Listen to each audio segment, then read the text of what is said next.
ये गुरुजी का बहुत पुराना सत्संग है जो अब आप सुनने जा रहे हैं। सन 1997 के आसपास का सत्संग है। इसमें क्या कह रहे हैं गुरुदेव? ये परम संत हैं, पूर्ण संत हैं।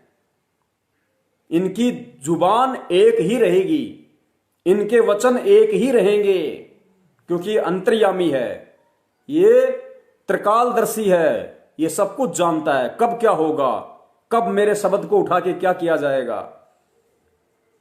मेरे बच्चे एक समय इतने ज्ञानवान हो जाएंगे, मेरे सत्संगों में निष्कर्ष निकालना शुरू कर देंगे, और अगर मेरे शब्दों में, मेरे वचनों में अगर कहीं दोगलापन मिला तो मेरे बच्चों के मन में शंका पैदा हो जाएगी, भक्ति नहीं कर पाएंगे। इसलिए परमात्मा शुरुआत से एक ही शब्द बोलता है, एक तरफा ही बात बोलते हैं परमेश्वर। यहां परमात्मा जब गांव गांव जाके सत्संग किया करते थे, उस समय का एक वीडियो सत्संग है। राजनीति के विषय में परमात्मा कह रहे हैं कि तुमने जहां वोट डालना है डालो, अपनी सलाह करके। गुरुदेव ने यह नहीं कहा कि मेरे आदेश से। परमात्मा कह रहे हैं कि तुमने जहां वोट डालना है डाल दीजिए, अपनी सलाह करके, बस इससे ज्यादा कुछ नहीं। कोई बनेगा तो ठीक, और ना बनेगा तो ठीक, हमने को ठेका नहीं ले रखा। सुनिए पहले सत्संग गुरुदेव का। और इस सत्संग में जो गुरुदेव ने कहा ना कि ठीक है भाई, जहां आपने वोट डालना अपना डाल दीजिए, वो उस समय की परिस्थिति के अनुसार कहा परमात्मा ने इतनी बात भी, कि जहां वोट डालना है डाल दीजिए। ये शुरुआत में कहा परमात्मा ने, आज नहीं कह रहे। सन 2005 के सत्संगों के बाद में या उसके बाद परमात्मा ने कभी नहीं कहा कि आप इनको वोट डालो, क्योंकि वो शुरुआत का समय था। बड़ी मुश्किल से कोई एक आध आत्मा उनका ज्ञान समझने को तैयार होती थी, क्योंकि दुनिया के विपरीत था। और उससे में परमात्मा एक बार इन आत्माओं को अपने से लगाना चाहते थे, ताकि फिर धीरे धीरे धीरे धीरे ज्ञान को समझ के ये भी समझ जाएगा कि मेरे उस सत्संग का मतलब क्या था। परमेश्वर कभी भी वोट डालने का आदेश नहीं दे सकते जिस आत्मा को ज्ञान होगा, क्योंकि नाम दीक्षा देते समय गुरुदेव कहते हैं कि बच्चों, ना तो तुम्हें बुराई करनी है और ना तुम्हें बुरे काम करने वाले का सहयोग करना है। चोर अगर चोरी करने जा रहा है और यदि तुमने उसको टॉर्च भी दे दी, सहयोग कर दिया टॉर्च देके, तुम बराबर के दोषी माने जाओगे, बराबर के। जब वो पकड़ा जाएगा चोर, और जब तहकीकात होगी कि टॉर्च कहां से आई, तो नाम तेरा भी आएगा और पिटाई तेरी भी होगी। तो परमेश्वर ने कहा कि ना तो हमें कोई गलत काम करना है और ना ही गलत काम करने वाले का सहयोग देना है। जिस प्रकार ना हमने बीड़ी पीनी है और ना ही बीड़ी पीने वाले को हमने मंडल उठा के देना है। हमने बीड़ी पीने के लिए माचिस भी नहीं देनी अगर मांगता है तो पुण्यात्माओं, ये राजनीति कितना घटिया कर्म, उस बीड़ी से तो लाखों गुना ज्यादा घटिया कर्म राजनीति। और राजनीति में वोट डालने का मतलब उसका समर्थन करना, उसका सहयोग करना। इसलिए परमेश्वर मना करते हैं कि हमने ना, अगर वोट डालना आपकी मजबूरी भी है तो आप किसी पार्टी को वोट नहीं दोगे, आप नाटो के बटन पे अपना हाथ दबाओगे। नाटो एक ऑप्शन आता है, नीचे नीचे एक बटन आता है, नाटो या नोटो उसको नाम होता है। उसका मतलब होता है आपने किसी को वोट नहीं दिया, क्योंकि भगत का लक्षण भी यही होता है। क्योंकि भगत किसी के साथ पक्षपात नहीं करता, भगत राजनेता नहीं चुन सकता, वरना भगत परमात्मा के विधान अनुसार दोषी हो जाएगा। कैसे?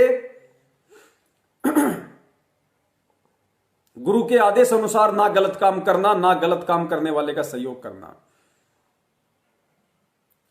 और हमारे सहयोग से, हमारे पैसे के सहयोग से या हमारे वोट के सहयोग से यदि कल को कोई मुख्यमंत्री बनता है, कल को कोई प्रधानमंत्री बनता है, और प्रधानमंत्री बनने के बाद में पुण्यात्मा वो कितने अच्छे कर्म करेगा और कितने बुरे कर्म करेगा, ये किसी से छुपा हुआ नहीं है।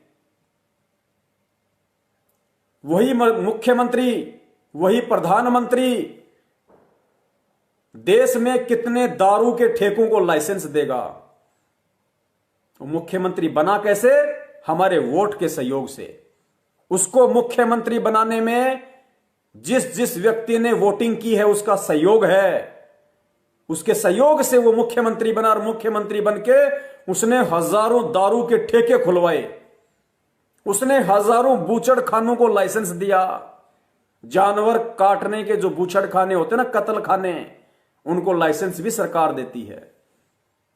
उसने कितने लोगों का भला किया, कितने लोगों का वो बुरा करेगा, जनता पे कितना टैक्स लगाएगा, कितना वो कर लगाएगा, अपने समर्थन वालों के लिए कितने लोगों पे अत्याचार करवाएगा, कितनी जगह लाठीचार्ज करवाएगा। कोई किसान अपने धरने के लिए बैठा है तो उस किसान के ऊपर लाठीचार्ज करवाएगा। यानी मुख्यमंत्री, प्रधानमंत्री, गांव का प्रधान, सरपंच, एमपी, एमएलए, कोई भी हो, अगर आप उसको वोट देते हो तो समझो आप उसमें सहयोग कर रहे हो, आप उसका समर्थन कर रहे हो। आपके वोट से वो उस पद पे बैठ रहा है और उस पद पे बैठने के बाद वो जितने भी कुकर्म करेगा, क्योंकि सुकर्म ये लोग कितने करते हैं, कुकर्म कितने करते हैं, ये किसी से छुपा हुआ नहीं है।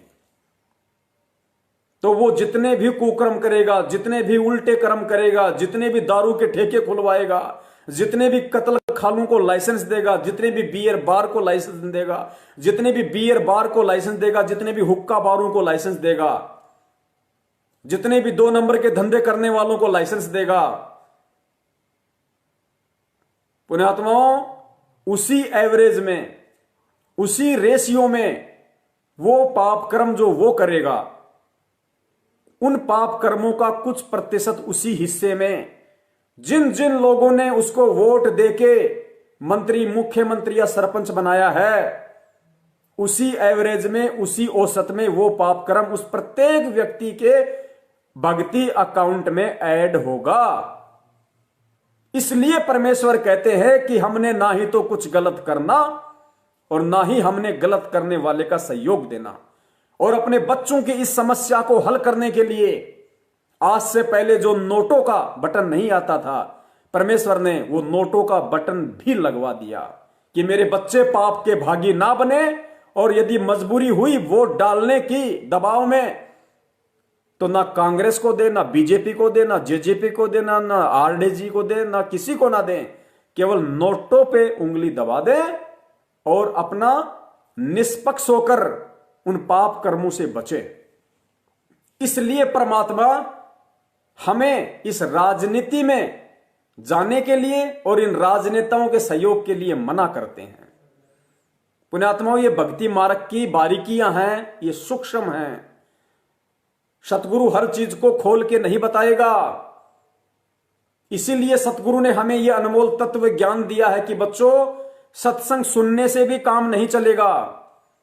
सत्संग सुनकर जब तक तुम सत्संग में कही गई बातों पे चिंतन नहीं करोगे, मनन नहीं करोगे, विचार नहीं करोगे कि गुरुदेव ने ये बात ऐसे कही तो कैसे कही, इसका क्या मतलब हो सकता है, जब तक तुम थोड़ा दबाव नहीं डालोगे अपने दिमाग पर, अपने मस्तिष्क पर, पुण्यात्माओं, हम इन चीजों को पकड़ नहीं पाएंगे और बगैर पकड़े हम भक्ति मार्ग पे सफल नहीं हो पाएंगे। अब सुनिए सतगुरुदेव जी का वो सत्संग जिसमें परमात्मा ने स्पष्ट कहा है, वोट डालने के लिए तो केवल इसलिए कहा क्योंकि वो शुरुआती समय था भक्ति का, 1997 का। परमेश्वर को पता था कि अगर मैं मना करूंगा डायरेक्ट वोट डालने के लिए तो इन आत्माओं को अच्छा सा नहीं लगेगा, ये मेरे से ईर्ष्या करने लग जाएंगी कि लो जी ये तो वोट डालने के लिए मना करते हैं। अब बताओ वोट डालने में कौन सा पाप हो रहा है? क्योंकि पुण्यात्मा उस समय ज्ञान का अभाव था। सतगुरु समझा भी देता तो उनके समझ में नहीं आती, और सतगुरु ने समझाने में कोई कमी भी नहीं छोड़ी होगी। उसके बावजूद भी परमात्मा ने उन आत्माओं को बचाने के लिए काल के दंड से, काल के कहर से, उन राजनेताओं को किसी भी प्रकार का सहयोग करके उनके द्वारा किए गए पाप कर्मों का हिस्सा अपने भक्ति अकाउंट में लेने के लिए, उससे बचने के लिए फिर भी परमात्मा ने कितनी हिदायत दी इस सत्संग में। परमेश्वर ने स्पष्ट कहा कि जहां आपने वोट डालना है अपनी समझ से डालिए। यानी गुरुदेव ने स्पष्ट रूप में वोट डालने का भी आदेश नहीं दिया। परमात्मा कह रहे जहां आपने वोट डालना दीजिए, लेकिन अपनी समझ से। परमेश्वर ने ऑप्शन दे दिया कि पहले दिमाग लगा लेना, समझ लेना पहले, और फिर कहा उसके बाद कुछ नहीं। वो जीतेगा तो ठीक है, ना जीते तो ठीक, हमने कोई ठेका नहीं ले रखा, उसका नसीब, वो जीतेगा तो ठीक या ना जीते तो ठीक।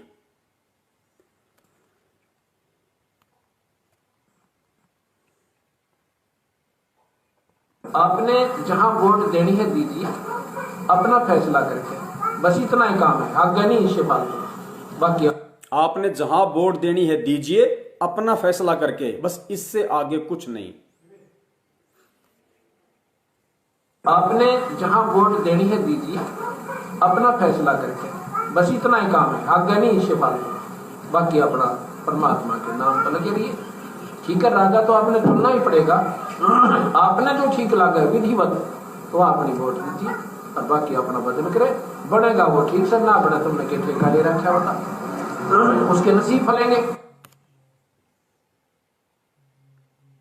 स्पष्ट आदेश दिया परमात्मा ने कि बनेगा तो ठीक, नहीं बने तो ठीक, उसके नसीब फलेंगे। हमने क्या ठेका ले रखा है?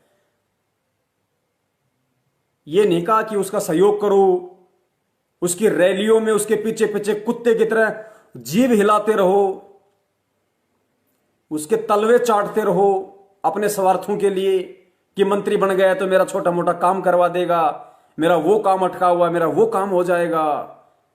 परमात्मा ने भगत को तलवे चाटने नहीं सिखाए।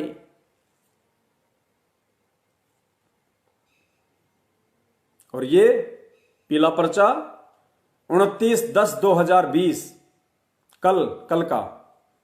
सभी भक्तात्माओं से प्रार्थना है कि गुरुदेव जी का आदेश आया है कि बीजेपी को वोट देना है। अगर बीजेपी को वोट नहीं डाले तो उनकी कोई माफी नहीं होगी, उनका नाम शुद्ध नहीं होगा। पुण्यात्माओं, इस पीले पर्चे को और अभी आपने जो गुरु जी का वीडियो सुना उसको, दोनों को मिला लेना। इनमें रात दिन का नहीं बल्कि सालों साल का अंतर है। रातों 2 दिन का अंतर नहीं, रात दिन का अंतर नहीं, सालों साल का अंतर है। गुरुदेव का वीडियो अगर हीरा है तो ये पीला पर्चा कोयला है, कोयला, काला कोयला।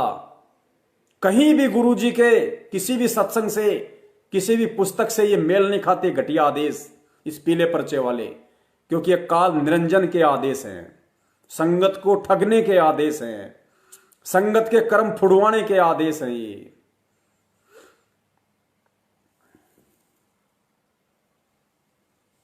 और कहते हैं बीजेपी का तन मन धन से समर्थन करना है।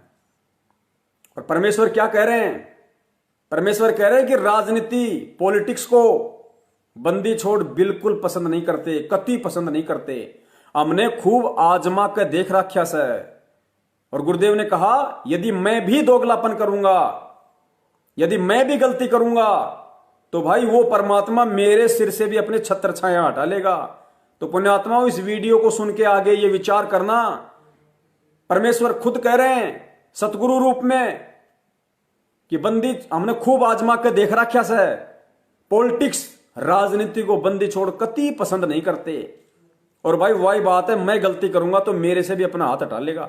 तो पुण्यात्माओं सोचो, अगर हम गलती करेंगे तो फिर आप और हमारा क्या हाल होगा? गधे बना के छोड़ देगा परमात्मा, गधे बना के।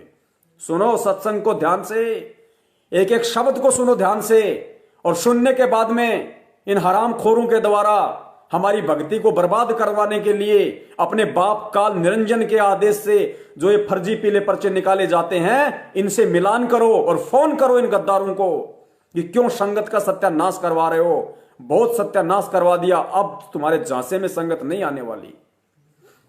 तो ये कच्चा काम नहीं करते बंदी छोड़, तो इन्होंने 250 वर्ष इंतजार करनी पड़ी कि कोई इस बात को समझ कर और नीयत से, इसमें छल कपट नहीं चलता, इसमें पॉलिटिक्स, राजनीति को बंदी छोड़ पसंद कतई नहीं करता। यह हमने आजमा के देख राखी। अगर और सुन लो एक बार कि छल कपट, ये पॉलिटिक्स, राजनीति को बंदी छोड़ कतई पसंद नहीं करता, हमने खूब आजमा के देख रहा क्या जो। इसमें छल कपट नहीं चलता, इसमें पॉलिटिक्स, राजनीति को बंदी छोड़ पसंद कतई नहीं करता। यह हमने आजमा के देख राखी। अगर बंदी छोड़ राजनीति, पॉलिटिक्स को पसंद नहीं करते तो वो बंदी छोड़ आज ये सतलोक आश्रम मैनेजमेंट हरियाणा के फूफा नरेंद्र मोदी को तन मन धन से समर्थन देने का कैसे आदेश देगा? बताइए जरा। पुण्यात्माओं, सोचो यहां से। अब बहुत मूर्ख बन लिए, 3 युगों से मूर्ख ही बनते आ रहे हैं। अब अगर परमेश्वर ने जगाया है तो जाग जाओ, नहीं जागोगे तो गधे बनोगे, गधे। इसमें छल कपट नहीं चलता, इसमें पॉलिटिक्स राजनीति को बंदी छोड़ पसंद कतई नहीं करता। यह हमने आजमा के देख राखी। अगर मैं भी कसूर करूंगा तो मेरा वो दोनों बात से अपनी छतरी अपनी छाया हटा लेगा ऊपर तय, और भाई ने वाह बात से घर तो बाहर लकड़ते पाला पड़े से कर्म का जाडा लगेगा, सर्दी लगेगी। इसी प्रकार सतगुरु अपनी छत्र छाया में अपने बच्चे ने छाती का ला कर रखे। सुन लिया? कुछ बाकी है और बताना कि ये पीला पर्चा हिसार जेल से सतगुरु रामपाल जी महाराज जी ने भेजा होगा।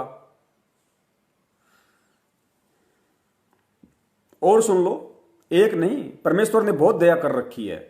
मालिक तो अंतर्यामी होते हैं, उन्हें तो पता है कि काल किस किस तरह की घटिया चाल चलेगा, कैसे कैसे कुक्रम धोखे से मेरे बच्चों से करवाएगा।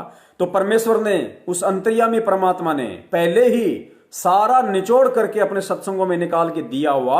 और इसीलिए वो परमात्मा हर बार कहता है, बार बार कहता है कि नाम दीक्षा लेने से पहले सत्संग सुनो गहराई से,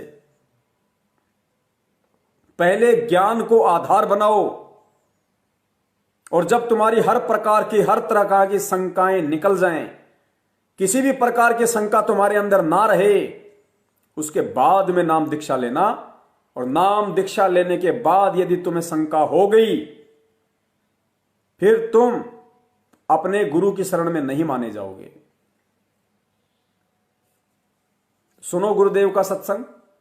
परमात्मा स्पष्ट कह रहे हैं कि संत और भगत होकर जो राजनीति करता है वो संत नहीं है। स्पष्ट मना कर दिया परमात्मा ने कि संत भगत होकर जो राजनीति करता है वो संत भगत नहीं है।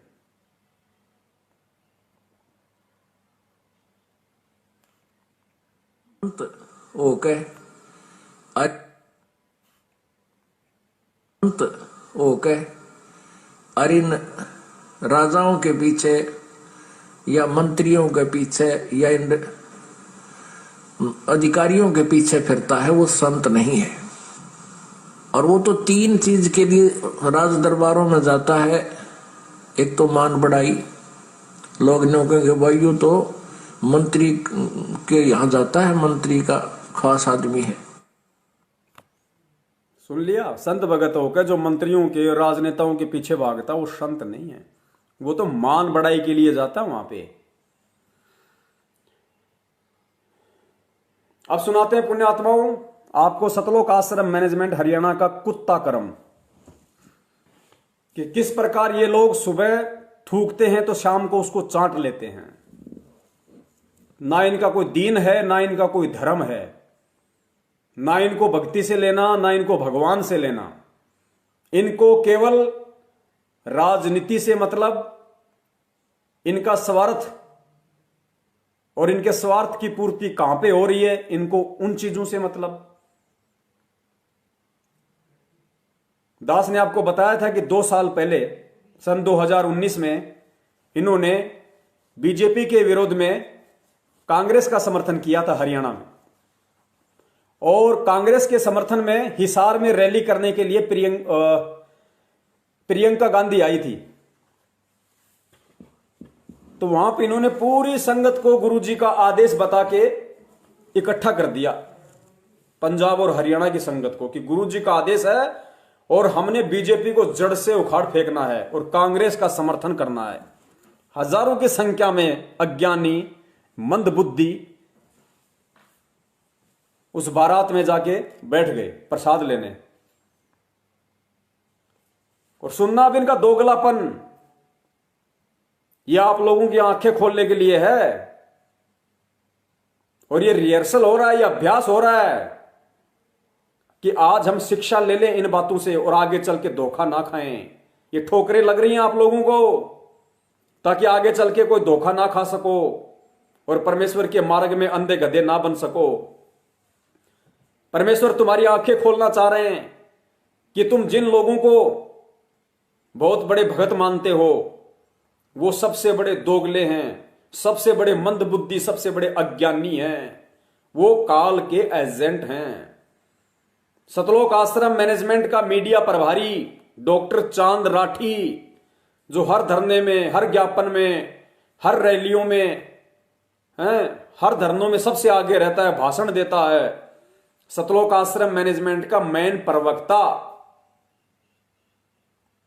मीडिया से बात करने वाला, कॉन्फ्रेंस लेने वाला, यानी सब कुछ जो काम करता है सतलोक आश्रम मैनेजमेंट हरियाणा की तरफ से, जिसको महेंद्र भगोड़े ने नियुक्त कर रखा है मीडिया प्रभारी के रूप में, वो है डॉक्टर चांद राठी। तो 2 साल पहले आज ये लोग जिस बीजेपी सरकार का तन मन धन से समर्थन करने की बातें कर रहे हैं, वही चांद राठी 2 साल पहले कांग्रेस की रैली में भाषण दे रहा है और सामने अंध भक्तों की भीड़ बैठी है, मूर्खों की। अरे गुरुजी ने हमें सत्संग में बैठना सिखाया था नालायकों, राजनीतिक रैलियों में धक्के खाने के लिए नहीं। तो क्या कह रहा है वहां पे उस रैली में, सुनो। कह रहा है कि इसी बीजेपी सरकार ने बरवाला कांड करवा के हमारे गुरुजी को जेल में बैठा दिया और हमने कांग्रेस के हाथ को मजबूत करना है। पुण्यात्माओं, और आज जिस बीजेपी सरकार के लिए कह रहा है कि जिस बीजेपी सरकार ने बरवाला कांड करवाया, जिस बीजेपी सरकार ने हमारे गुरुदेव को जेल में बैठाया, आज उसी बीजेपी सरकार के पिछवाड़े को चाट रहे हैं लोग, शहद लगा लगा के। क्यों? क्योंकि बीजेपी को समर्थन देने के लिए इन लोगों ने करोड़ों में नहीं, अरबों में आप भगत समाज का सौदा किया है, आपके वोट का सौदा किया है गुरु आदेश की आड़ में। अरबों रुपयों में 3 करोड़ भगत बताकर, अरे 10 लाख से ऊपर भगत नहीं है, और 3 करोड़ बताकर अरबों में सौदा किया है। तुम मूर्खों के सिर पे टोपी पहनाई है, इसलिए ये थूका हुआ चाटते हैं, इसलिए ये लोग कुत्ता कर्म करते हैं, अपनी करनी और कथनी को दुनिया के सामने जग जाहिर कर रहे हैं कि हम कितने बड़े महादोगले इंसान हैं। कोई राजनेता भी इतनी जल्दी पार्टी नहीं बदलता, दल नहीं बदलता, जितना जल्दी ये बदल रहे हैं। तो किन लोगों के पीछे चल के आप अपना कर्म धर्म नष्ट कर रहे हो? और क्या मतलब फिर उस परमात्मा से तत्व ज्ञान लेने का कि मन में आया जब गधे की पूंछ पकड़ ली, मन में आया जब घोड़े की पूंछ पकड़ ली, मन में आया जब घोड़े ने लात मार के दूर कर दिया, मन में आया तब गधे ने लात मार के दूर कर दिया। ये औकात है तुम लोगों की, संगत की, पैर की जूती समझ रखी है इन लोगों ने तुम्हें। सुनो अपने मामा जी का भाषण, चांद राठी जी का भाषण, जो आज बीजेपी का तन मन धन से समर्थन करने की बात कर रहे हैं, 2 साल पहले उसी बीजेपी को उखाड़ फेंकने की बात कर रहे थे। सुनिए। आज यहाँ आए हुए सभी लोगों को मैं सबसे पहले नमस्कार करता हूँ। मैं अपना परिचय दे दूं। मेरा नाम डॉक्टर चांद राठी है और मेरा नाम कोई इतना बड़ा नहीं है कि मैं कोई जाना माना चाह रहा हूँ, लेकिन मैं एक ऐसी संस्था से जुड़ा हुआ हूँ जो बहुत ही जानी मानी और इस समाज में क्रांति लाने वाली संस्था है। मेरा सबसे बड़ा परिचय ये है कि मैं संत रामपाल जी महाराज जी का शिष्य हूँ। एक और सबसे बड़ी खासियत, ये मूर्ख संगत तो सामने बैठी रहती है, जयकारा बहुत जल्दी लगा देती है, बंदी छोड़ सतगुरु रामपाल जी महाराज जी की जय हो। ये नहीं पता कि सामने वाले गधे के मुंह से घी शक्कर निकल रहा है या गोबर निकल रहा है, वो क्या भाषण दे रहा है, वो क्या बोल रहा है, और गुरु जी के ज्ञान से कितना मेल खाता है, परमात्मा के मिशन से कितना मेल खाता है। महाराज जी का शिष्य हूँ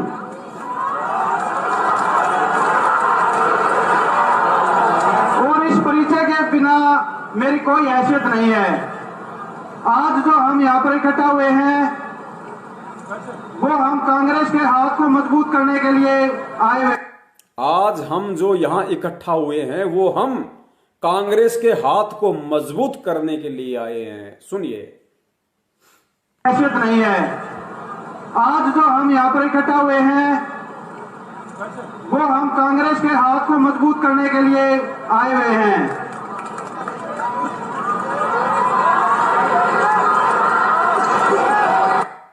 जैसे इसने कहा कि हाथ को मजबूत करने के लिए आज हम जो यहाँ इकट्ठे हुए हैं कांग्रेस के हाथ को मजबूत करने के लिए आए हैं, तुरंत मूर्ख संगत ने जयकारा लगा दिया, बंदी छोड़ सतगुरु रामपाल जी महाराज जी के। अरे मूर्खो, गुरुदेव ने कब कांग्रेस के हाथ को मजबूत किया और कब करने का आदेश दिया? इसको कहते हैं अंध भगत, अंध भगत। और वास्तव में ऐसे लोग हैं परमात्मा के इस मिशन में अंधे गधे। ये भाषण देने वाला भी अंधा गधा और इसके शब्दों पे जयकारे लगाने वाले भी अंधे गधे। ये होते हैं अंधे गधे परमात्मा के मार्ग में। आज जो हम यहाँ पर इकट्ठा हुए हैं वो हम कांग्रेस के हाथ को मजबूत करने के लिए आए हुए हैं।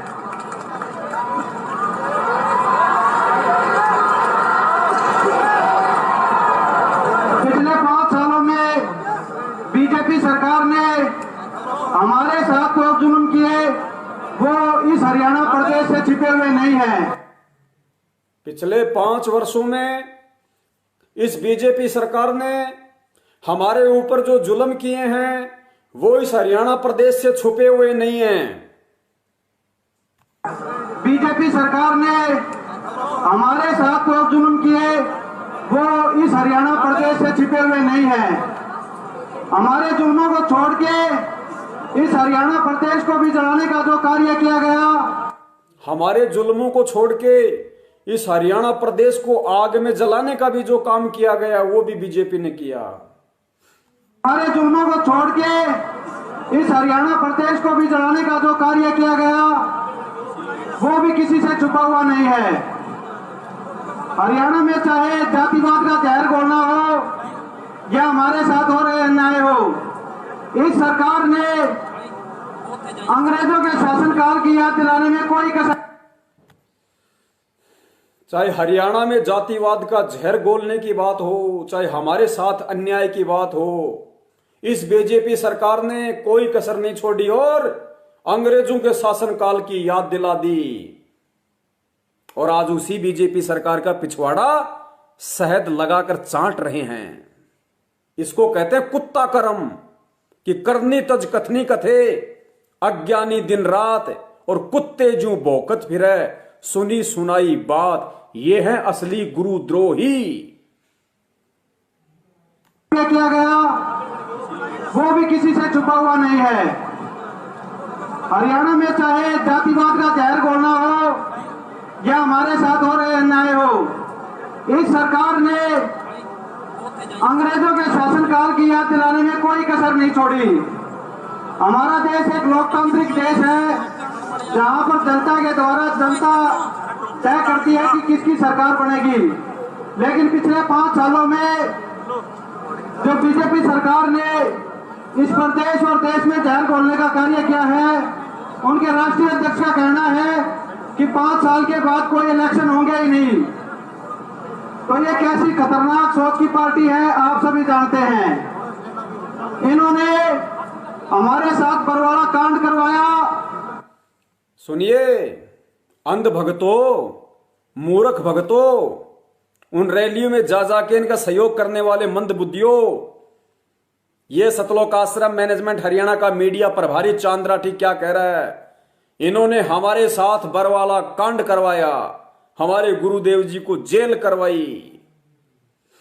आप सभी जानते हैं इन्होंने हमारे साथ बरवाला कांड करवाया और हमारे सतगुरुदेव जी पर झूठा देशद्रोह का मुकदमा बनाकर उनके साथ साथ हमारे साथ बरवाला कांड करवाया, हमारे सतगुरुदेव के ऊपर झूठा देशद्रोह का मुकदमा बनवाकर उनके साथ साथ हजारों भाइयों को जेल में डलवा दिया। खुद कह रहे हैं और खुद आज उसी पार्टी को जिसने बरवाला कांड करवाया, इनके अनुसार जिसने सतगुरुदेव जी को जेल में डलवाया, हजारों भगत भाइयों को जेल में डलवाया, उनको यातनाएं दिलवाई, आज उसी बीजेपी सरकार का पिछवाड़ा शहद लगाकर चाट रहे हैं। तो सोचो, गुरु गद्दार कौन, गुरु का सबसे बड़ा निंदक कौन, सबसे बड़ा गुरुद्रोही कौन? अगर आज भी निर्णय नहीं करोगे, आज भी फैसला नहीं करोगे, पुण्यात्माओं, गधा बनने से नहीं बच पाओगे। ध्यान रख लेना इस बात को। बहुत दुखी कर लिया है परमात्मा को, हमने बहुत दुखी कर लिया। नहीं तो ये कैसी खतरनाक सोच की पार्टी है, आप सभी जानते हैं। इन्होंने हमारे साथ बरवाला कांड करवाया और हमारे सतगुरुदेव जी पर झूठा देशद्रोह का मुकदमा बनाकर उनके साथ साथ 1000 व्यक्तियों को जेल में डाल दिया। एक ऐसा समाज जो संत रामपाल जी महाराज बनाने की ओर अग्रसर थे, उस कार्य में सबसे बड़ा रोड़ा। एक ऐसा समाज जो संत रामपाल जी महाराज जी बनाने की ओर अग्रसर थे, उसमें सबसे बड़ा रोड़ा इस बीजेपी सरकार ने अटकाया। और आज कह रहे हैं कि गुरुजी कह रहे हैं कि बीजेपी सरकार की विचारधारा और हमारी विचारधारा मेल खाती है। पुण्यात्माओं, इसको कहते हैं थूक के चाटना। ये सरासर दोगलापन आपके सामने जाहिर कर रहा दास, अपने मुंह से दोगले हो रहे हैं ये। और भक्ति में दोगलापन कुत्ता बनता है पुण्यात्माओं, कुत्ता। और हमारे सतगुरुदेव जी पर झूठा देशद्रोह का मुकदमा बनाकर उनके साथ साथ 1000 व्यक्तियों को जेल में डाल दिया। एक ऐसा समाज जो संत रामपाल जी महाराज बनाने की ओर अग्रसर थे, उस कार्य में सबसे बड़ा रोड़ा इस वर्तमान बीजेपी सरकार ने अड़ाया है। और इस इलेक्शन में संत रामपाल जी महाराज की सर्व संगत इस बीजेपी की कमर को तोड़ने का कार्य करेगी। और इस इलेक्शन में संत रामपाल जी महाराज जी की सर्व साध संगत इस बीजेपी सरकार की कमर को तोड़ने का काम करेगी। बंदी छोड़ सतगुरु रामपाल जी महाराज जी के जय बैठे हुए मूर्खों ने नारा लगाया। तो भाई, जिस संगत ने यह वचन ले लिया था कि हम बीजेपी की कमर तोड़ेंगे, और वो संगत यदि आज बिहार में उस बीजेपी की कमर को सहारा देगी, तो उस संगत से बड़ी दोगली कोई और नहीं होगी। उस संगत से बड़ा दोगला इंसान फिर कोई और नहीं होगा। और इस इलेक्शन में संत रामपाल जी महाराज की सर्व संगत इस बीजेपी की कमर को तोड़ने का कार्य करेगी।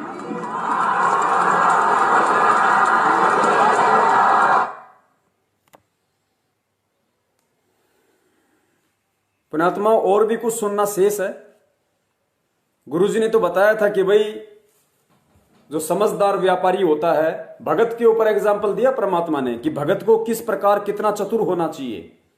गुरुदेव ने बताया कि जो कोई सफल व्यापारी होता है, जो व्यापार करता है, जैसे कोई गेहूं चना जो जवार बाजरा खरीदने वाला व्यापारी होता है, जो हजारों क्विंटल का सौदा करता है, और उसको जब सौदा करना होता है तो परमेश्वर ने बताया कि जब वो गोडाउन में जाता है जहां पे हजारों बोरियां हजारों कट्टे अनाज के होते हैं, और यदि उसको 500 कट्टे या 1000 कट्टे खरीदने होते हैं, तो गुरुजी ने बताया कि वो हर कट्टे को खोल खोल के नहीं देखता।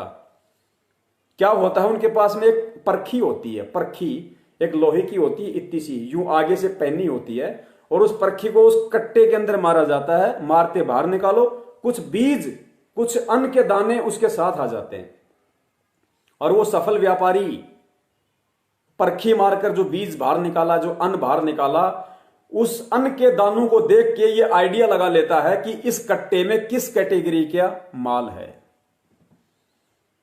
तो पुण्यात्माओं, एक परखी आपको सतगुरु रामपाल जी महाराज जी के आशीर्वाद से इस खड़ के कट्टे में मार के दिखा दी है, और ये किस टाइप का बीज है ये अब आपको समझ में आ जाना चाहिए। ये दोगलापन वाला बीज है, ये बीज हमने नहीं खरीदना, हमें बिल्कुल जरूरत नहीं, हमारी भैंस भी नहीं खाएगी इसकी। तो इस बीज को तो, इस घटिया बीज को तो हमारी भैंस भी नहीं सूंघेगी, तो हम क्या करेंगे इसका लेके? पटको इसको साइड में। दूसरा कट्टा। कट्टा क्या, मैं तो उसको बिनोले की बोरी कहूंगा।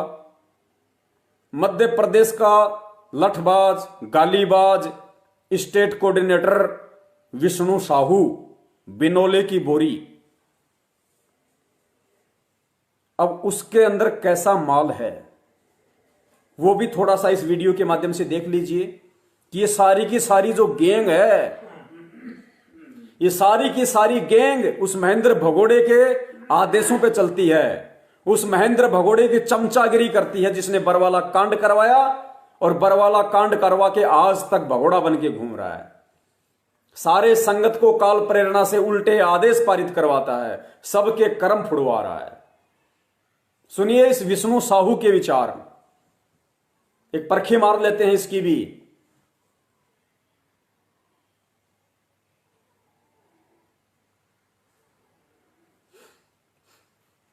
सरकार ने भारतीय जनता पार्टी की सरकार चाहती थी कि जो नकली संत महंत आचार्य है उनका उन पर प्रेशर था, क्योंकि हमारे सदगुरुदेव जी अन्य नकली संत महंत आचार्य की। ये कौन है नकली संत? नकली संत जो भी आप संसार में विश्व में आप देख रहे हो, जितने भी संत है जिनको शास्त्र अनुकूल, मतलब जो शास्त्र विरुद्ध साधना बता रहे हैं। जी जी जी, तो उनका क्या? मध्य प्रदेश की जनता, मध्य प्रदेश के भगत, आंख कान खोल के सुन लो तुम्हारे सरदार के वचन। कह रहा है बीजेपी सरकार के खिलाफ इंटरव्यू दे रहा है, क्योंकि सबकी विचारधारा एक है इनकी। इनका हाईकमान दिल्ली में बैठता है महेंद्र भगोड़ा। अब खुद स्वीकार करेगा, ये खुद स्वीकार करेगा कि हमें जो भी आदेश आता है, हमारा हाईकमान दिल्ली में बैठा है, दिल्ली हाईकमान से हमें आदेश आते हैं। तो इनका असली बाप महेंद्र भगोड़ा, जो इनका हाईकमान है, वो दिल्ली में बैठता है, वहां से आदेश आते हैं और उसके तलवे ये सब मिलके चाटते हैं। क्यों? क्योंकि इन सबको टुकड़े फेंकता है, सबके सामने टुकड़े फेंकता है, और ये सारे के सारे वो टुकड़ों को खाते हैं, उसकी बजाते हैं। तो कह रहा है कि बीजेपी सरकार ने इन नकली साधु संतों के साथ मिलकर बरवाला कांड करवाया, हमारे गुरुदेव को फंसाया। किसने? उस बीजेपी ने जिसका पिछवाड़ा आज ये शहद लगा के चाट रहे हैं। सुनिएगा।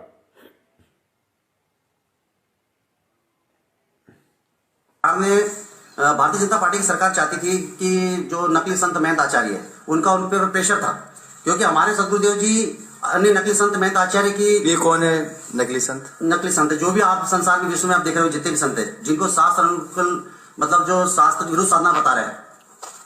जी जी जी, तो उनका क्या दबाव था गवर्नमेंट के ऊपर? गवर्नमेंट के ऊपर यह था कि संत रामपाल जी महाराज जी को जेल में डाल दिया जाए और उनको उनका मिशन को खत्म कर दिया, क्योंकि हमारे सदगुरुदेव जी शास्त्र अनुसार भक्ति बता रहे थे और इनकी पोल खोल रहे थे कि इनको शास्त्र का ज्ञान नहीं। यानी इस विष्णु साहू के अनुसार बीजेपी सरकार के ऊपर नकली संतों महंतों का दबाव था कि संत रामपाल जी को जेल में डलवा दिया जाए, वरना हमारा धंधा खराब हो जाएगा। जिस कारण से बीजेपी सरकार ने इन नकली संतों के साथ मिलकर बरवाला कांड करवाया और हमारे गुरु को जेल करवाई। और गुरु को जेल करवाने वाली उसी सरकार के आज ये तलवे चाट रहे हैं।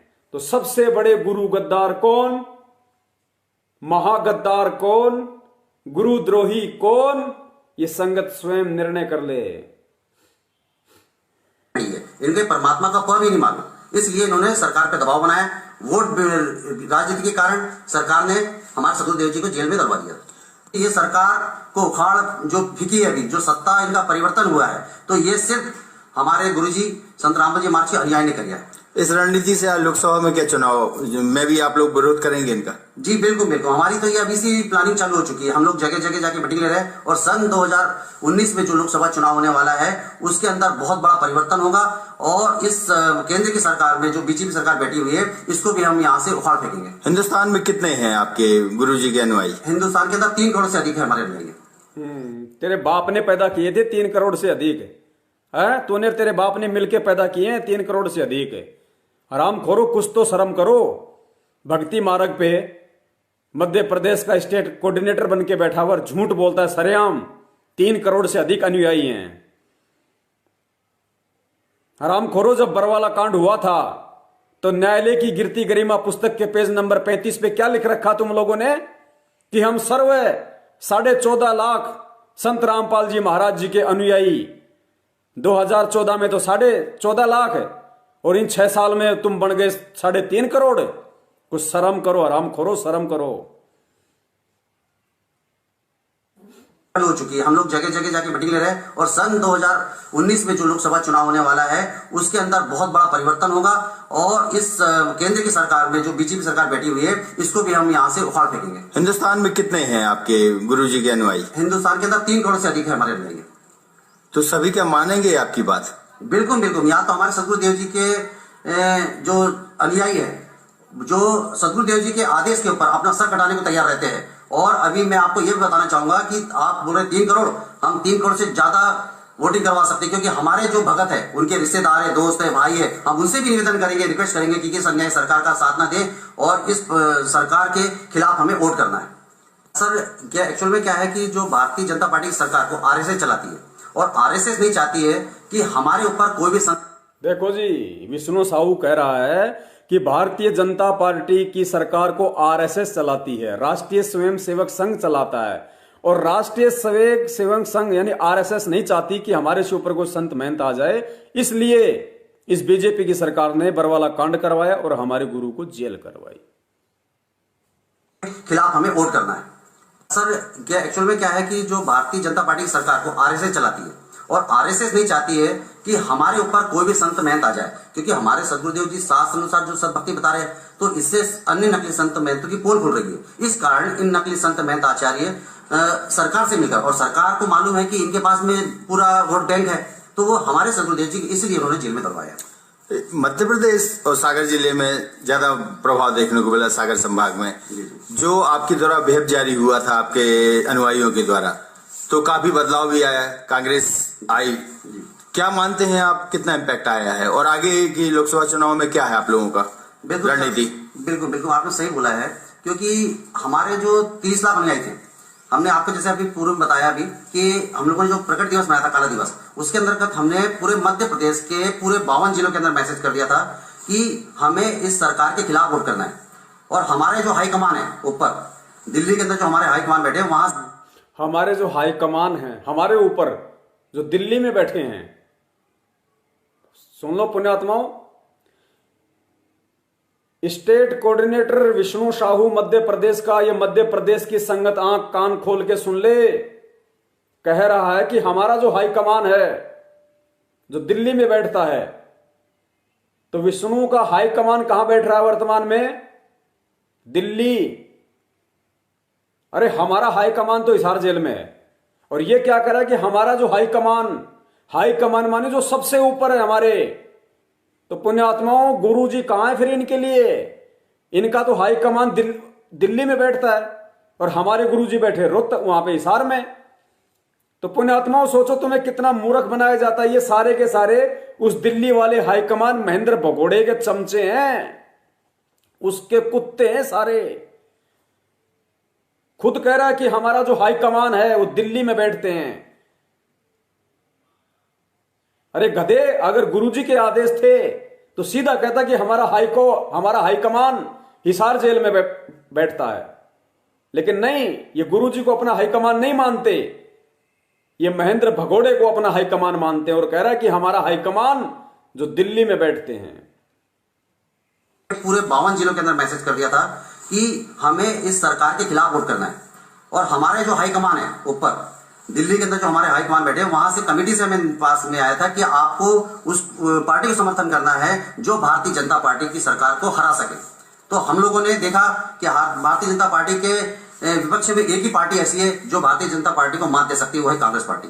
तो हम लोगों ने सभी जितने भी हमारे अनुयायी थे, मतलब हमारे सदगुरुदेव जी के अनुयायी, मतलब 30 लाख अनुयायी जो है, उनको हमने मैसेज किया कि आप भारतीय जनता पार्टी के विरोध वोट करें और साथ में कांग्रेस को सपोर्ट करें, क्योंकि मध्य प्रदेश भारतीय जनता पार्टी का एक गढ़ रहा हुआ है।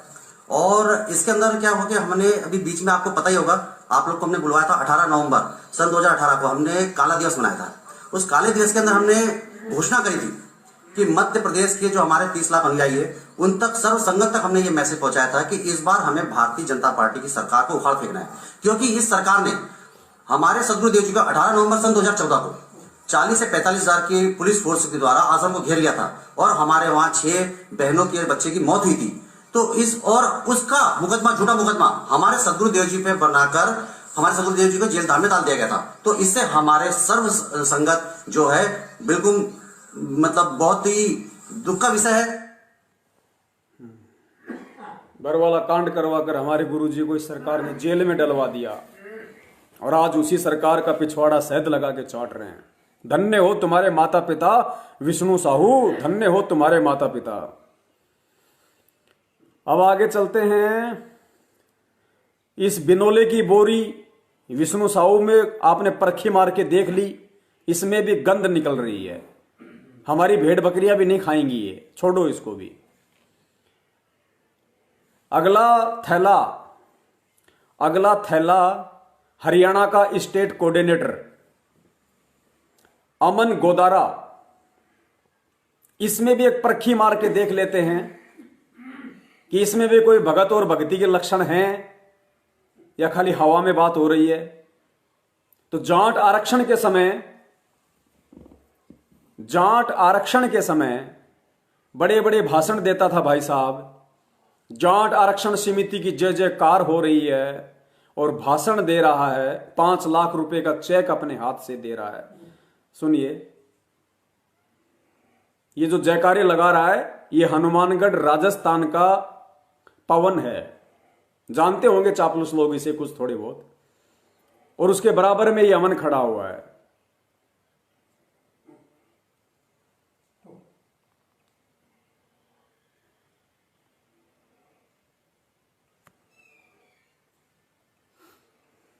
करते रहेंगे आरक्षण समिति, आरक्षण समिति, आरक्षण समिति, आरक्षण समिति, छोड़ सतुरन वाली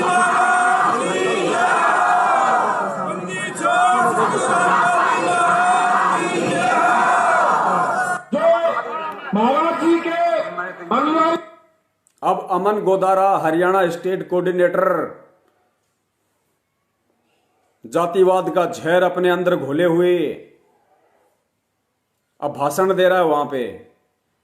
और भाषण से पहले जाट आरक्षण का कार्यकर्ता कह रहा है कि ये महाराज जी के अनुयायी, इन्होंने 5 लाख रुपए आरक्षण समिति को दिए हैं, जयकारा लगाओ। वो जयकारा लगाए, एक बार और लगाओ ताकि और दे माल। सुनना इनके नाटक। जो महाराज जी के अनुयायी है, ये धरने पर 5 लाख रुपये दे दो, 5 लाख रुपये। ये महाराज जी के अनुयायी हैं भाई, इस धरने पे 5 लाख रुपए दें। 5 लाख रुपए पुण्यात्मा, ये कुपात्रों को 5 लाख रुपए दिया गया। कुपात्रों को संगत के दान का 5 लाख। तो सोचो संगत को सुख कहां से मिलेगा, संगत का दुख निवारण कहां से होगा। उन जाट आरक्षण में उन जाट नेताओं को हरियाणा के स्टेट कोऑर्डिनेटर अमन गोदारा के द्वारा, इस अमन गोदारा ने अपने बाप दादा की प्रॉपर्टी जमीन जायदाद बेच के नहीं दिया। भगत समाज का ज्योति पाठ और दान का पैसा जो गुरुजी की जमानत के नाम पे हड़पा गया था, वकीलों के नाम पे हड़पा गया था, वो 5 लाख रुपए का चेक इन्होंने नगद इन कुपात्रों को दिया। और ये कुपात्र इनका जय जयकार कर रहे हैं कि ये महाराज जी के अनुयायी, इन्होंने 5 लाख रुपए का चेक समिति को दिया है। जय बोलो, एक बार और बोलो। जो महाराज जी के अनुयायी है, ये धरने पर 5 लाख रुपये दे दो, 5 लाख रुपये।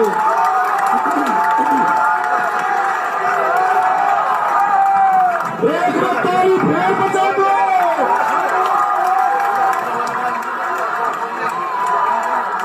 एक बार फिर।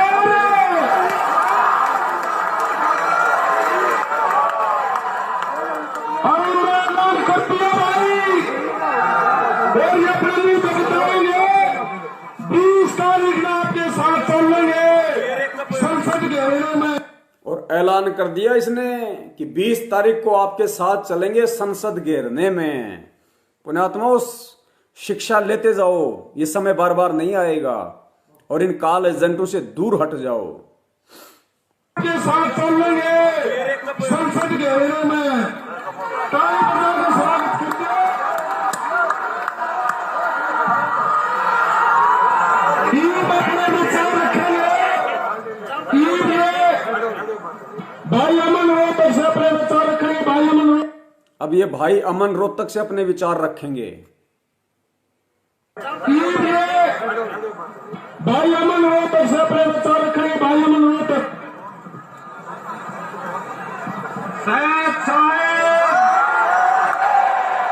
सतगुरु बंदी छोड़ सतगुरु रामपाल जी महाराज की जय। छत्तीस बरादरी भाईचारे की साहेब। माननीय यशपाल मलिक व पदाधिकारी, सभी स्टेज पर बड़े बुजुर्गों, भाई बहनों, साहेब राम राम।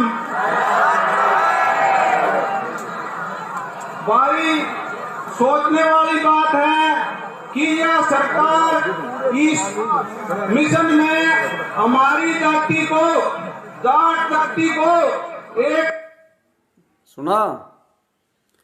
या सरकार, कौन सरकार? बीजेपी सरकार हमारी जाति को, जाट जाति को इस मिशन से बाहर निकालना चाहती है। अमन गोदारा की जाति क्या है? जाट जाति। कहता है मुझे सारनाम मिल गया, पूरे हरियाणा के भक्तों के ऊपर सरदार बन गया। और कहते कि यह सरकार, कौन जिसके आज तलवे चाटे जा रहे हैं, ये बीजेपी सरकार हमारी जाति को, जाट जाति को इस मिशन से निकालना चाहती है। 36 बिरादरी के भाईचारे को बर्बाद करना चाहती है। पुण्यात्माओं, इनसे सवाल करो, इनको फोन करो, इनसे डरो मत, इन गद्दारों से। और इनसे पूछो कि नालायक गुरुदेव ने क्या सिखाया 27 साल से, कि जीव हमारी जाति है, मानव धर्म हमारा, हिंदू मुस्लिम सिख ईसाई धर्म नहीं कोई न्यारा। तो नालायक, तेरी जाति जाट जाति कहां से आ गई? क्यों बदनाम कर रहा उस गुरुदेव का नाम लेके?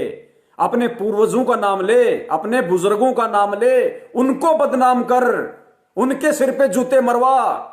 गुरुदेव के सिर पे जूते क्यों मरवा रहा है?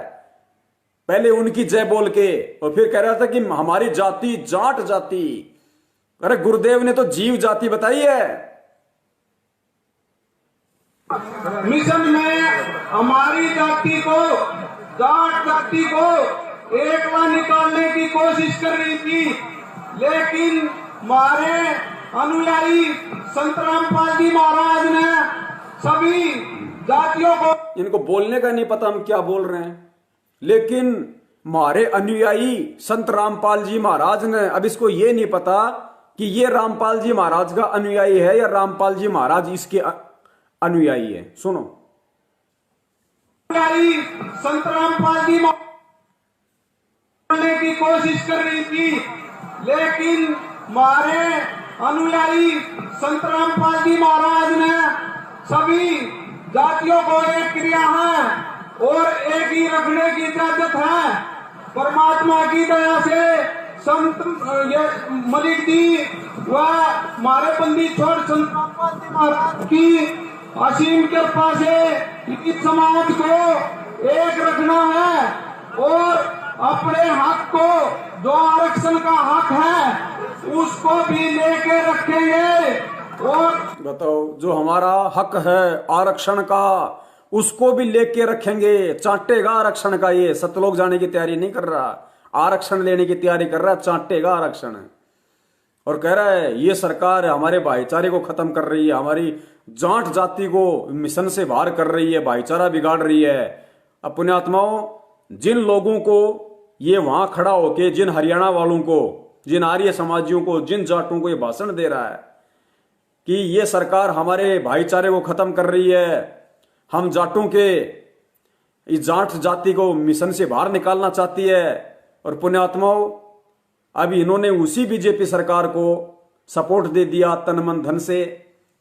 तो सोचो अब वो हरियाणा वाले लोग जो उस समय थोड़ा थोड़ा गुरुजी को सही समझने लगे थे, थोड़ा थोड़ा उनके ज्ञान को सुनने लगे थे, और अब इन गद्दारों के इस दोगलेपन को सुन के आज जो इन्होंने पीला पर्चा निकाला, सरेआम टीवी चैनलों पे चला दिया कि बीजेपी सरकार का गुरुजी ने समर्थन कर दिया तन मन धन से, तो पुण्यात्मा वो हरियाणा के आर्य समाजी, वो हरियाणा के लोग क्या आज गुरुजी को गालियां नहीं देंगे? क्या उन पुस्तकों को अपने घर से निकाल के बाहर नहीं फेंकेंगे कि रामपाल से बड़ा दोगला तो कोई है ही नहीं दुनिया में? ऐसे आपके गुरु को बदनाम करवाया जा रहा है, ऐसे आपके गुरु के नाम को बर्बाद करवाया जा रहा है, और तुम इनमें सहयोग देते हो, इनको ज्योति पाठ का पैसा देके फिर इन कुपात्रों को धरनों पे जा जाके चेक देने के लिए प्रेरित करते हो। धिक्कार है तुम संगत को। मत कहो अपने आप को संत रामपाल जी महाराज जी का शिष्य, पाप लगेगा पाप। जिस दिन बन जाओ उस दिन कहना कि हम संत रामपाल जी महाराज के भगत हैं।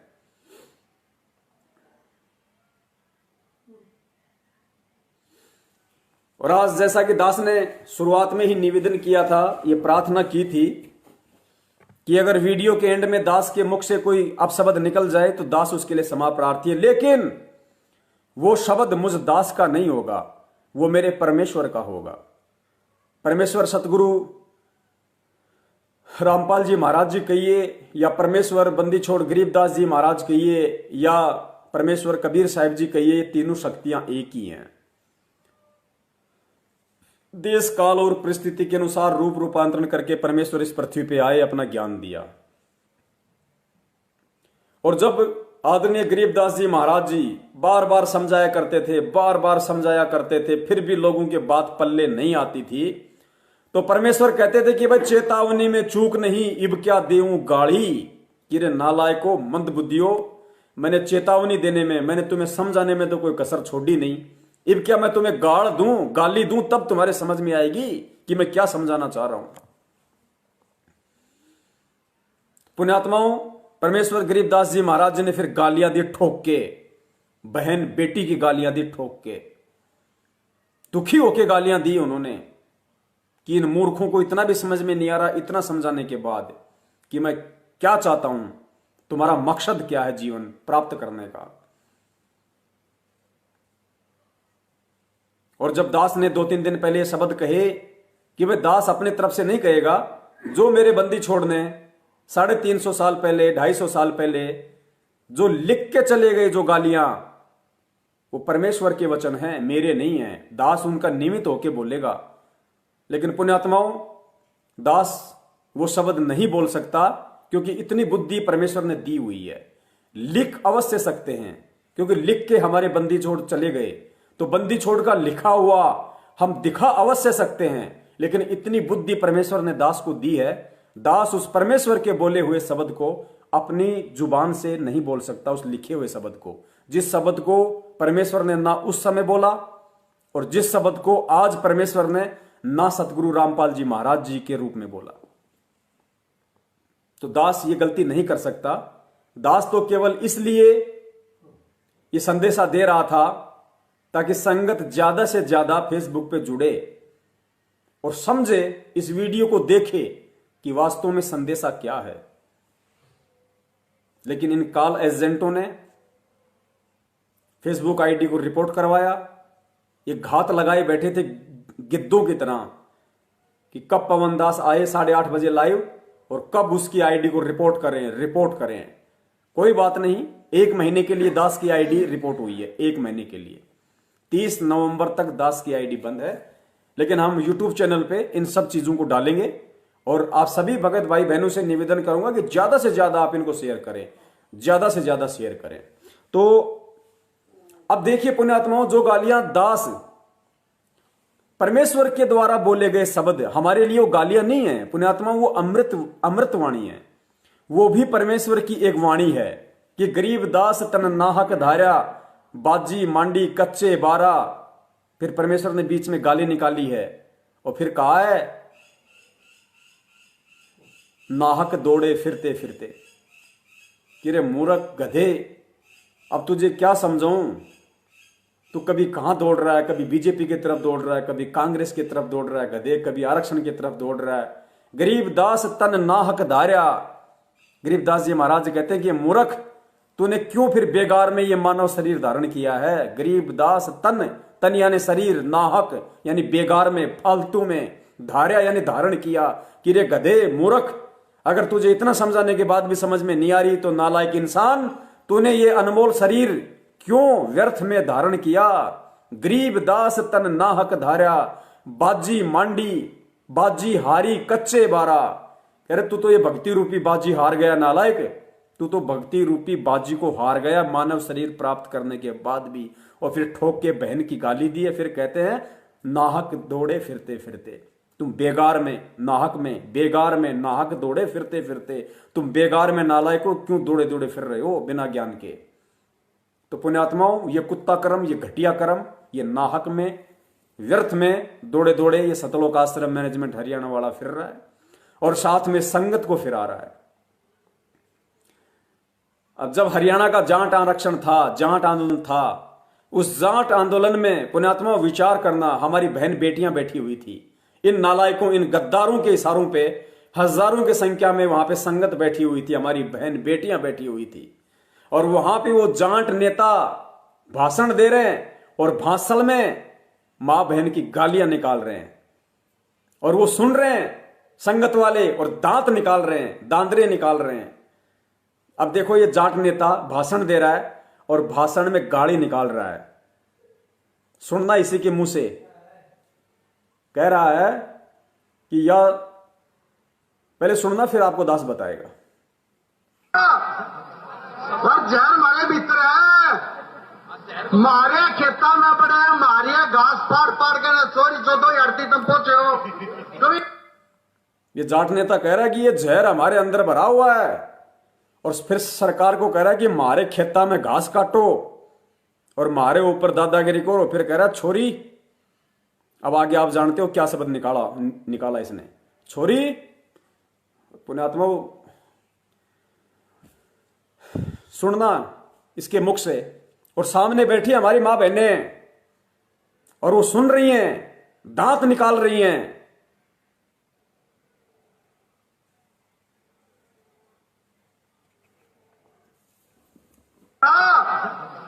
और जहर मारे भीतर है, मारे खेता में पड़े, मारे घास फाड़ फाड़ के चोरी चौधो हड़ती तुम पहुंचे हो कमीनो। और भाई इसी के साथ और रही बात न्यू, हम जाटा ने इनकी औकात दिखाओगे। जाटा की औकात दिखानी आज से कोई माई कलर पैदा नहीं हुआ। जाट खुद में एक कौम है जो यो मातन लालच दे देगा वोट करवा के बना, ऊपरले भी नीचले भी। अगर रंग आ रहा है और हिंदुस्तान में, स्टेट में भी, सेंटर में भी, इस तो दुर्भाग्य की बात क्या होगी। जिनका दिमाग गले पीछे एक तो अपनी ने छोटी आंड आएगी, बेटे के दूर आएगी, थोड़ी बड़ी आंड है। और एक ही आड़े हैं सरकारी सांड, इन साग का ना पाचा कितना लकड़काया है ना। तो हरियाणा में तो जाटा की चौधर शुरू कर रही है और जाटा कहते हैं 35 बिरादरी होगा ये दुश्मन और 36वां जाट जाट का बेरी भूपा। अरे 36वीं तो नहीं एक हो जाओ। हमने किस जगह छोड़ दो साथ लीजिए। जाट जिस दिन अगले हो गए एक बढ़िया भाईचारा उधर को लानिया को ना। हरियाणा में भी थारे टंका बचेगा, सेंटर में भी 24 सिंह चौधरी लगी थारे टंका बचेगा। जाटों को एक होने की जरूरत है। जब तक जाट एक नहीं होंगे, यार जितने मर्जी भाषण देते हैं नरवे तू तक जाट जाट करना अपने घर चले जाओ। बहन बेटियां बैठी हुई हैं और कह रहा है कि जाटों को एक होना पड़ेगा। जब तक जाट एक नहीं होंगे तब तक चाहे कितने भाषण दे दे के, और अपने पिछवाड़ी के लिए कह रहा है, जिसको दूसरी भाषा में क्या कहते हैं कि वो झाड़ झाड़ के चले जाओ, झाड़ झाड़ के चले जाओ। ऐसे कुछ नहीं होने वाला, सुनो। जब तक जाट एक नहीं होंगे, यार जितने मर्जी भाषण देते हैं नरवे तू तक झाड़ झाड़ करना अपने घर चले जाओ, कोई नहीं पूछेगा। एक होना पर वो संगत सुन रही थी वहां पे जो कहती है कि हम सतगुरु रामपाल जी महाराज जी के भगत हैं। वो गालियां उन कुपात्रों के मुंह से सुन रही हैं जो सरकार को दे रहे हैं और बैठ के वहां पे दांत निकाल निकाल के हंस हंस के आ रहे हैं। सोचो वो गुरु कितना खुश हो रहा होगा, कितना दुखी हो रहा होगा, कितना तुम लोगों से वो रुष्ट हो रहा होगा। नालायकों, शर्म करो, शर्म। परमात्मा ने सत्संग में बैठना सिखाया था, इन राजनीतिक गलियारों में बैठना नहीं सिखाया। इस काल एजेंटों ने तुम्हें इन राजनीतिक गलियारों में बैठा दिया। शर्म करो, डूब के मरने की बात है।